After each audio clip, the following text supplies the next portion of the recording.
And welcome back to the Real Estate on the Cheap Mini Challenge. I'm your host, Nev. If this is a brand new thing to you and I'm a brand new guy to you, make sure you check out previous episodes that are leading to this one. We've spent a lot of time talking about mindset and getting ourselves ready for what we are about to get into, and that is conversation about money. Now, this might get a little bit uncomfortable, and as we progress, we might be going through talking about your money, talking about your wealth, talking about your goals, where you are right now, where do you want to be, and how do we get you from wherever it is that you are to wherever it is that you want to be. So, this is going to take a little bit of time, take a little bit of pen and paper. We've talked about all of those different things, but now it's an important thing to start focusing on money. Now, in order to invest, you need money. Now, it doesn't have to be your money, but you will need to have money to purchase some of these properties. Now, again, we talked about it previously that when we're talking about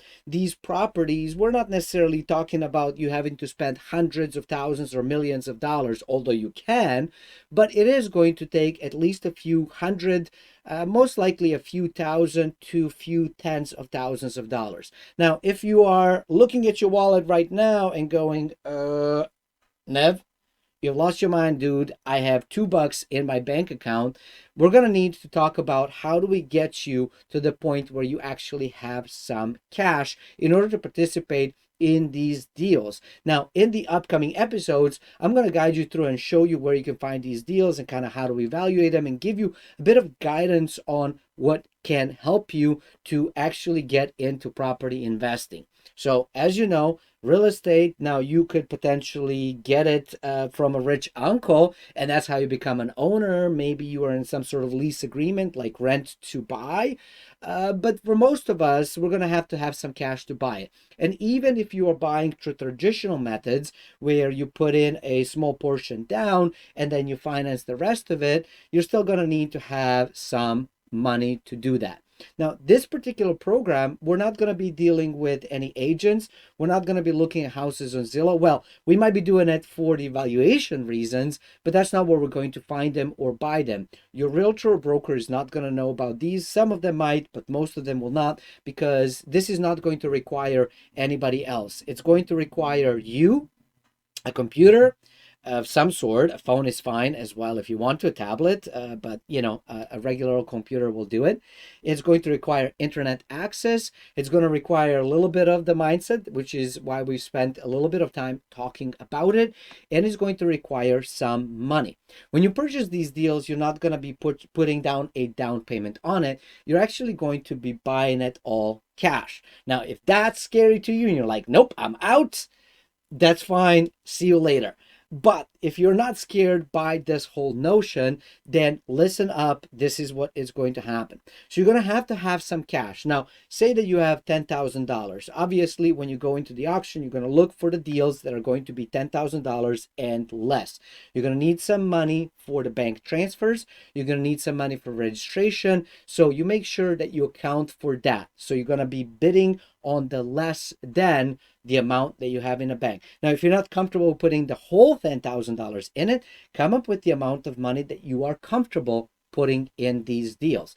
I don't know what that is. That might be 5% of everything you have, 100%, and anywhere in between. So that's something that you need to uncover, is what are you comfortable to put into these deals. Now, let's talk about what happens if you don't have any money to start. First thing first is, as we mentioned, you're going to need to have some cash. So let's talk about how you get into some cash. There are likely some things that you're spending your money on, and I'm presuming here, I'm making some assumptions. Again, I don't know you. I don't know where you're coming from. I don't know where you're watching. I don't know how much money you have. But I'm going to assume that you are making some sort of income, whether that is that you have a job, or you have some side gigs, or you have a business, or you have some money from investments, or maybe you have all of that stuff. And for most of us, for most of Americans, whatever we make and bring in from our income producing activities, we likely spend sometimes well before the end of the month, the end of the pay period. And that's highly problematic. So first thing first is you need to understand, what are you bringing in? what are you spending out and what are you keeping? What is the difference that you're putting aside? If that's zero or negative, you're going to do a lot of work in order to change that, because you need to start putting some cash aside in order to participate in these investments. Now, if you already are actually in the positive, that's great and good for you. You're going to start stashing that cash or stashing it in some sort of other investment. Just make sure that it's liquid and that it's not too volatile, which may or may not become a problem. Now, again, your time horizon is going to be very important here. If you are thinking of, great, I'm going to watch these videos and I'm going to implement this the very next month, then yes, you want to sit in on cash.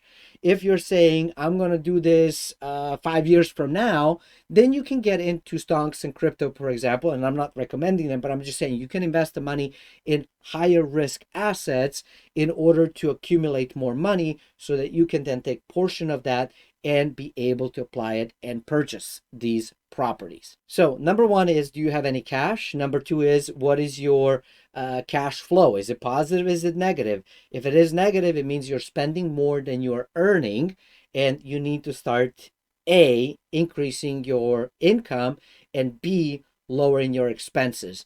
Typically, lowering your expenses is a much easier thing to do, and I recommend trying to do both. Now, for the lowering of the expenses, you're going to look into where's your money going. If you don't know, you're going to need to spend about a month plus minus to track where's your money going. What are you spending your money on?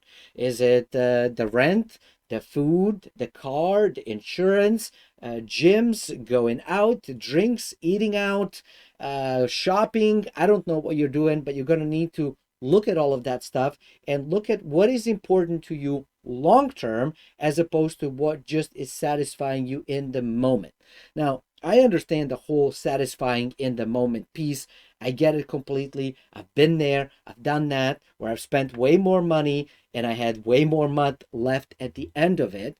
And I needed to take a very hard look.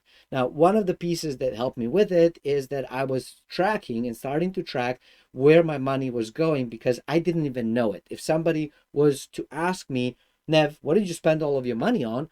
I couldn't really explain it. I could come up with some of the larger expenses like, oh, I needed to replace my windshield, or oh, I needed to change oil in my car, or I had to pay for a car insurance. But I couldn't explain all these small expenses that were accumulating over time. For me, it was subscriptions to different channels, to different magazines, and all of those things. I decided that I didn't want to continue doing that, so I cut it.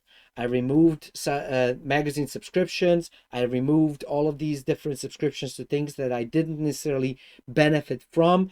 I eliminated cable and TV. So now I was actually whatever money was going to those places, I was actually stashing it aside and building my little investment fund. So first thing first is you want to build your investment fund. The other side you can also do is, way back when I was doing that, the gig economy wasn't really a thing. YouTube was existing, but it wasn't really a thing. And so now you might look into and saying, all right, I have an income that is coming from my job, for example. Maybe I need to get into some sort of gigs and side hustles in order to make some money, or maybe I need to invest and make some money. And then whatever I can, I was pushing as much of it as possible into this investment account. Now, if you need help with planning, how do I actually go from, as I like to call it, money stressed to money blessed? And yes, money blessed life. So I figure I share the whole thing because I get it. I absolutely get it. Then I invite you to come and check out onedealaway.com course called Money EMT. It's a money emergency for real.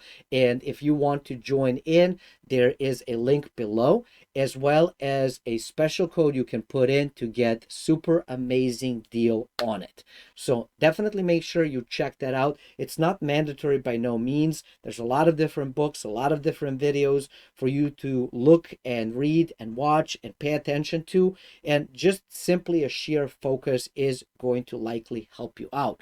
But if you are interested in going along that route, please make sure you do that. And I'm very excited if you decide to do that stuff because it's going to help you create these different pockets of money, if you would, that are going to assist you in your investment.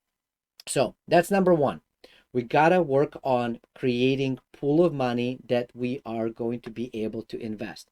So you're going to focus on trying to reduce your expenses if you can. And I'm not saying this is going to be for a lifetime.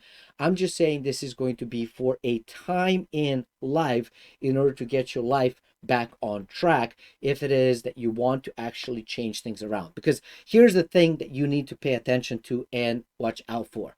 If nothing changes, nothing changes. So if you want to change certain things in life, you're going to have to start taking action and making those changes. It's not going to be always easy. It's not always going to be comfortable. And you're not always going to have people that are supporting you. But we've talked about the mindset and we started with that for a very reason. And this is the reason why. You're going to get into doing some stuff that you're not always comfortable with. And it's important for you to start working on it if this is important to you. And you're going to know if it's important if you're looking at it and saying, you know, I don't think so. I'm enjoying this way too much. Then great. It's not for you. This is not for everybody. But if you're saying, you know what, I know I can do better. I know that I am actually meant to do something more with my life to be able to create the lifestyle that I want. So that's going to require a little bit of sacrifice at the beginning, and things are going to get much easier as we progress. So something for you to pay attention to. So this is the first task for you. Homework number one in this part of the series. And you can actually pause this if you want to. You can watch the whole thing and then do it and get yourself ready. There's really no timeline for it, but I do recommend that you step into it right now, right this second, at the end of this particular video, and start working on it. What do you bring in? What's your income? What do you take out? What are your expenses and where exactly are you spending that money on? And are you actually keeping any money for yourself? If you're not, you're going to have to make some changes. If you are, but you don't think it's enough, you're going to need to make some changes. And if you're bringing enough money and you're not spending a whole lot and you've put some money aside and you're building that investment fund or you already have it, then I will see you in the next video.